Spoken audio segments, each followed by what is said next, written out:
come up quite a lot recently because, first of all, I've been seeing quite a lot of stories online about this.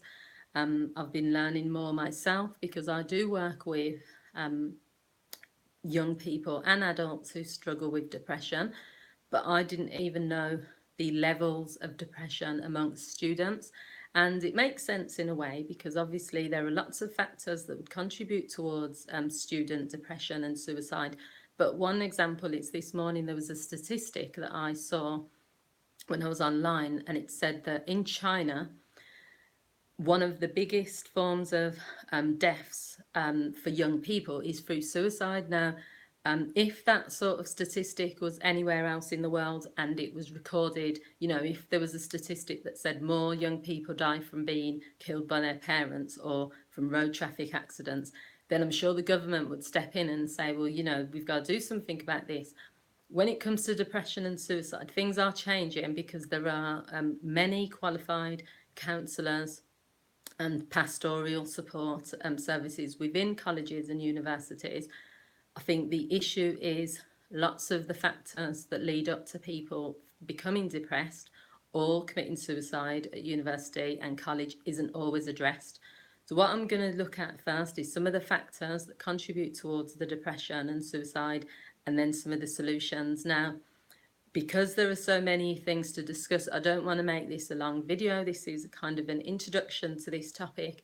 There are many support systems out there, so I just want to add that if you are affected by this video or if you feel you need support, then you can, there are many organisations.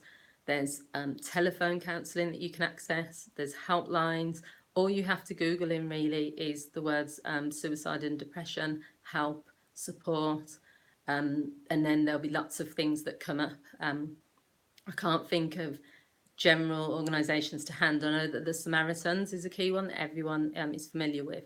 So some of the factors that contribute towards students in particular feeling depressed and sometimes suicidal is the fact that they're living away from home, and you compound that with the fact that they're living away from home at a very young age. So the majority of people don't leave home at 21 and then have to set up and then have to learn how to cook, how to clean and all these stuff. And what I would say to parents is, because one of the things I do as a social worker when I'm doing assessments for foster carers is, they're the key questions I would ask are, what are some of the independent skills you've shown to your children? And we also encourage, if anyone becomes foster carers, that they increase the independent skills to the children that they're looking after. There are a number of people who go away to university, they don't know how to use a washing machine, they don't know how to clean, they don't know what cleaning products to use on certain things. Now, these are all basics, but if you're not taught those things before you go and live away from home, you can feel stressed, you can feel anxious, especially when it comes to budgeting. How are you going to eat because you're just living off takeaways? Then that's increasing maybe illness because you're just eating unhealthily. You feel sluggish, you then have to go to lectures the next morning. So living away from home is a key stressor for some young people. Being young as well and being removed from your friendship groups. You know, when you're a young person, especially 20-year-olds or, 19-year-olds, you've got your group of people, you socialise with, you've got your family, you love being able to rely and depend on those people there who you trust. So when you move away from the home and you live at university, you've lost all of that, you've lost that support network. And for some people, it's easy to make friends, they can join these clubs and they can go out and easily make friends. But for many people at university, they struggle to make friendship groups. When I studied at university, there were people I know that didn't come out of their room. Part of it was because they were studying, they wanted this first or, a top grade. But part of it was they were shy, they're not used to interacting with other people. So they would lock themselves away. So that can create a lot of stress because you're having to interact with people whilst you're in your lectures. You may be living in a student home with other people, but then outside of that, you find it difficult to socialise with those people. And that can lead you to feeling quite isolated because all you then have is your phone calls and texts back home. Pressure to live on a budget, I've spoke about that a little bit, that can cause stress. Lack of family support because your family are not around you. Feeling like you don't fit in. If you travel and you live and study in an area that you know, you could be from a little village and you've grown up, you know, in a certain way, and then you go away to a big city and study. I mean, studied in Bradford and I've come from Birmingham. I've never lived outside of Birmingham, studied all the way in Yorkshire. It was a culture shock. I spent the first year of my university year going home every single weekend until someone said, what's the point of living here in the week and travelling back to Birmingham every weekend? You're not going to make friendship groups. You're not going to get to see the area that you're living in. And then eventually I had to say, well, if I'm going to be here for 4 years, I need to fall in love with this town, you know, and I need to embrace it. And I did. I enjoyed it in the end.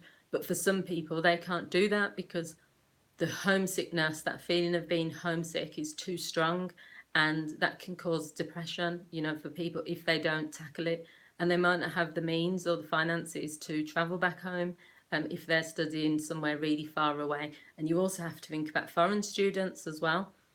They can't go back home every weekend, you know, so it's even worse if you're from abroad.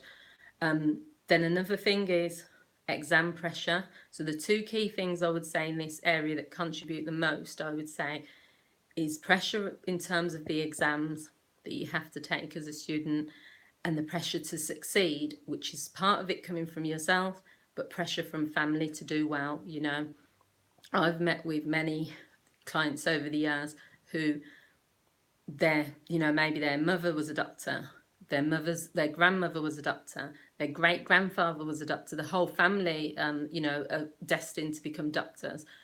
That amount of pressure on a child, even though the parents are not purposely doing that, is enormous, you know. And then if you add on other pressures, like if someone is the first child in their family to go to university, or the first child to get into Oxford or Cambridge, or, you know, you're the first person to have passed a certain exam, it feels good to the student at first, but then they also sometimes encompass that pressure. What if I don't pass this exam? What if I don't become a doctor? What if I tell my parents that I don't want to become what they want me to become? For many people, they will not say that. The reason a lot of times suicide will occur or depression will get worse and worse and worse is because the fear of disappointing their parents, the fear of telling their parents that they don't want this dream is too crushing. They don't want to let the parents down. They want the parents' approval. And I'm not blaming parents in this situation because I don't think they're even aware of the level of pressure, because also some of that pressure sometimes is coming from the student. When I was at university, there were people that were staying up all night, drinking coffee, beta blockers. There was people on antidepressants just so they could get like this certain grade, you know, especially, as I said, foreign students. I've got friends that I'm still in touch with now who travelled from abroad. They literally had to get a first. That was their dad and their mum's like ambition for them. Now the pressure they were under, because they could not get anything more less than a first. The parents would say, we've spent all this money bringing you over to England to get this qualification. So when you put all these factors together, you can understand why there is high levels of depression and stress. I'm not saying that everyone that goes to university has a bad time, because people do go out and they party, they have fun, they embrace the experience. But for many students, they can't do that. They don't feel they can. And the biggest pressures, I would say, is the exams, getting the right grades, feeling like they've failed if they don't do well, feeling like they're going to let their parents down if they're not enjoying the course, if they want to switch courses. And there's key points as well during the year when they go back home for breaks. It's having to put on a mask, having to pretend that everything's okay when you know deep down it's not.